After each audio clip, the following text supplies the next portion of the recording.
Sebagai langkah adaptif dan preventif, guna menghadapi dinamika global, pemerintah menetapkan kebijakan transformasi budaya kerja yang mendorong perubahan perilaku kerja yang lebih efisien, produktif, dan berbasis digital. Kebijakan ini mencakup beberapa langkah utama sebagai berikut. Yang A, penerapan work from home bagi ASN, aparat sipil negara, di instansi pusat dan daerah yang dilakukan sebanyak 1 hari kerja dalam seminggu, yaitu setiap hari Jumat yang diatur melalui surat edaran dari Menpan RB dan SE Mendagri, termasuk di dalam skema work from home yang diatur sebagai berikut: mendorong transformasi tata kelola pemerintahan berbasis digital. Kemudian yang kedua, efisiensi mobilitas, termasuk pembatasan penggunaan kendaraan dinas 50%, kecuali untuk operasional dan kendaraan listrik, dan mendorong penggunaan transportasi publik. Jadi mengurangi kendaraan dinas dan menggunakan semaksimal mungkin transportasi publik.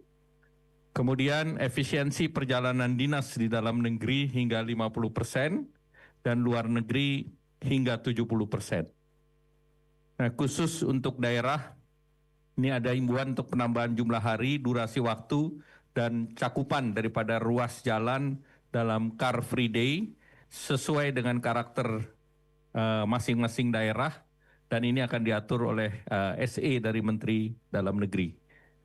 Nah, yang B, penerapan work from home bagi sektor swasta, ini yang diatur lebih lanjut melalui surat edaran Menteri Ketenagakerjaan, dengan tetap memperhatikan karakteristik dan kebutuhan masing-masing sektor usaha.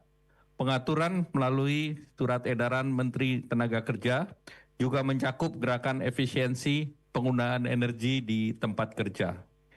Yang C, terdapat sektor-sektor yang dikecualikan, sekali lagi sektor yang dikecualikan dari WFH dan tetap bekerja dari kantor atau lapangan, yaitu sektor layanan publik seperti kesehatan, keamanan, kebersihan, serta sektor strategis seperti industri atau produksi, energi, air, bahan pokok, makanan minuman, perdagangan, transportasi, logistik, dan keuangan.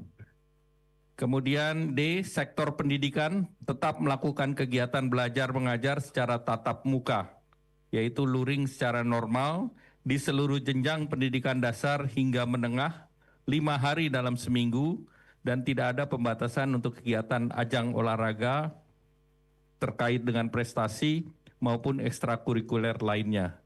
Sementara untuk pendidikan tinggi semester 4 ke atas menyesuaikan dengan surat edaran dari Menristek, Mendikti Saintek. Yang ketiga, himbauan umum bagi masyarakat. Yang A, terkait efisiensi energi, masyarakat agar menjalankan kebiasaan hemat energi dalam aktivitas sehari-hari, baik di rumah maupun di tempat kerja. Yang B, mobilitas cerdas, yaitu memprioritaskan penggunaan transportasi publik. Yang C, masyarakat diminta tetap produktif menjalankan roda ekonomi sebagaimana biasa. Yang keempat, kebijakan ini akan mulai berlaku 1 April dan akan dilakukan evaluasi setelah 2 bulan pelaksanaan, dan pengaturan teknis ini akan dituangkan dalam surat edaran Menteri Pan RB, Menteri Dalam Negeri, dan Menteri Ketenagakerjaan.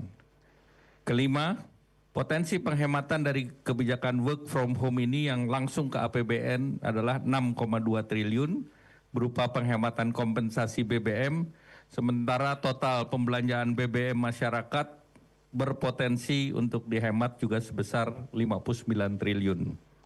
Keenam, pemerintah juga melakukan langkah strategis dalam pengelolaan keuangan negara melalui prioritisasi dan refocusing belanja kementerian dan lembaga. Pengalihan anggaran dilakukan dari belanja yang kurang prioritas seperti perjalanan dinas, rapat, belanja non-operasional, dan kegiatan seremonial. Ini menuju belanja yang lebih produktif dan berdampak langsung kepada masyarakat, termasuk rehabilitasi dan rekonstruksi bencana Sumatera.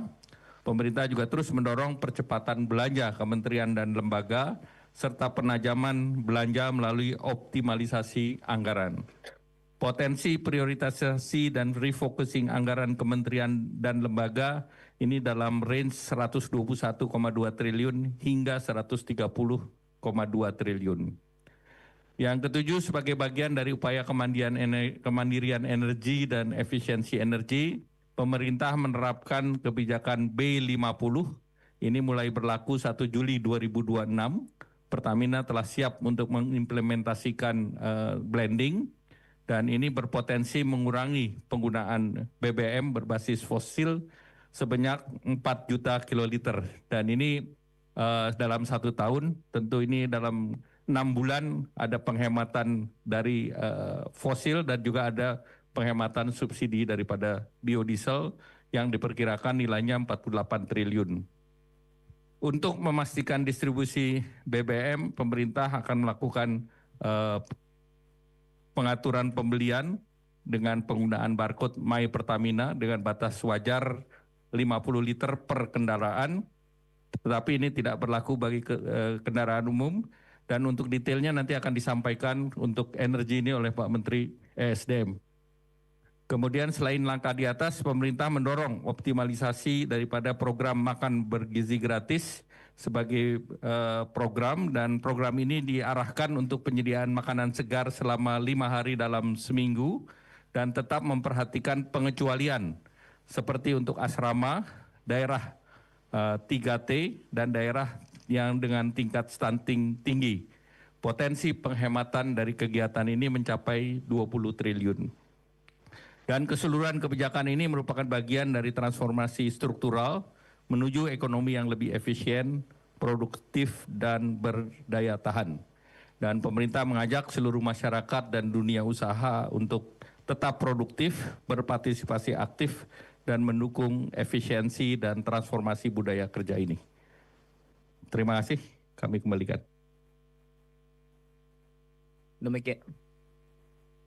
Demikian tadi penjelasan dari 8 butir transformasi budaya kerja nasional yang dijelaskan oleh Bapak Menko Perekonomian. Kemudian atas arahan Bapak Presiden, selanjutnya Bapak Menteri SDM, Bapak Bahlil Lahadalia akan menyampaikan lagi secara rinci mengenai kebijakan energi nasional. Dipersilakan Bapak Menteri SDM.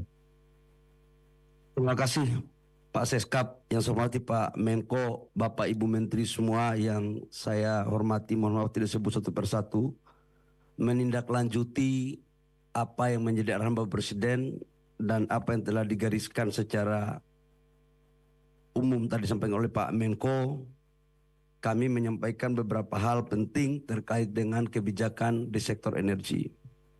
Yang pertama, kepada seluruh masyarakat Indonesia yang saya cintai, cadangan BBM kita semuanya di atas standar minimum nasional. Baik itu solar maupun bensin. Termasuk dengan gas. Termasuk dengan aftur.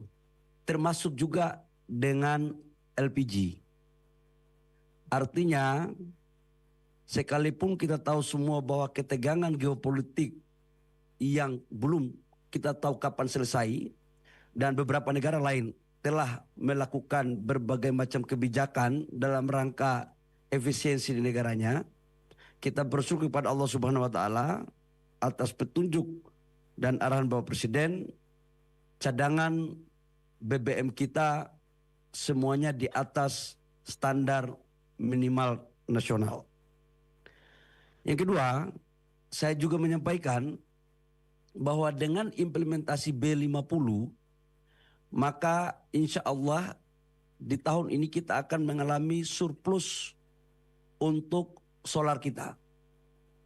Jadi ini menjadi kabar baik begitu RDMP di Kalimantan Timur sudah kita operasikan. Yang kedua, kami menyampaikan terkait dengan penyesuaian harga.